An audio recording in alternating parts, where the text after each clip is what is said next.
Good evening friend. যদিও এটা evening নয়, নাইট হয়ে এসছে, তবু আমি ভিডিওটা যেহেতু শুরু করলাম সেই জন্যই বললাম গুড ইভিনিং। তোমরা তো ভাবছো যে আমি এত রাতে কেন ভিডিও করি।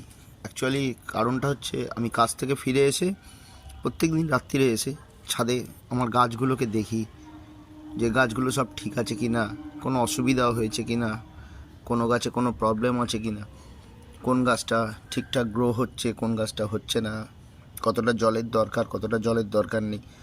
সেই জন্য আমি প্রত্যেক দিন রাত্রিরে এসে দেখি। তো দেখো এখানে কালকে আমি কম্পোস্টের যে তৈরি হচ্ছে তার যে পচা জলটা তৈরি হয়, সেই জলটা 3 লিটার জলের সাথে মিশিয়ে দিয়েছি। তো গাছগুলো আজকে ঠিকঠাকই আছে, তবু গাছগুলো খুব একটা গ্রো করেনি, অনেক দিন বাদে করেছি, যদিও আমারও খুব একটা প্র্যাকটিস নেই। তবুও দেখা যাক কতটা কী করতে পারি, চেষ্টা তো করবই।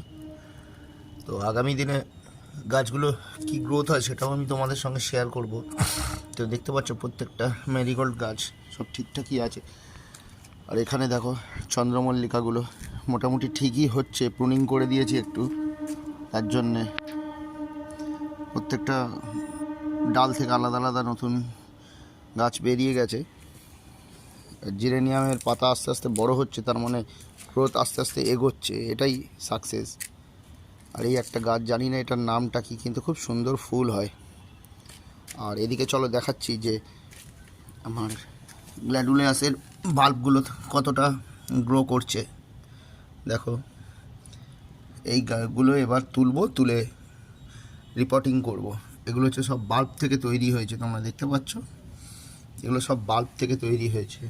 এই যে দেখো একটা বাল্ব আস্তে আস্তে বেরোচ্ছে। আর এখানেও দুটো তিনটে ম্যারিগোল্ড আছে, তো সেই ম্যারিগোল্ডগুলো রিপোর্টিং করব।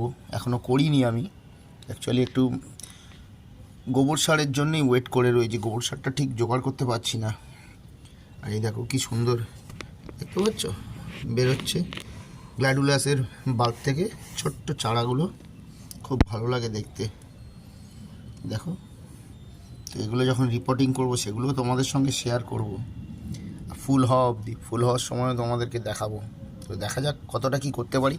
যদি ভিডিওটা ভালো লাগে অবশ্যই শেয়ার করো আর সাপোর্ট করে পাশে থেকো। আগামী দিনে আরও নতুন নতুন ভিডিও করব প্রত্যেক দিন। এবার থেকে ব্লগ ভিডিও চালু করছি, যদি তোমরা সাপোর্ট করো আমার খুব ভালো লাগবে, আমিও মোটিভেটেড হতে পারবো তোমাদের সাপোর্টে। Thank you.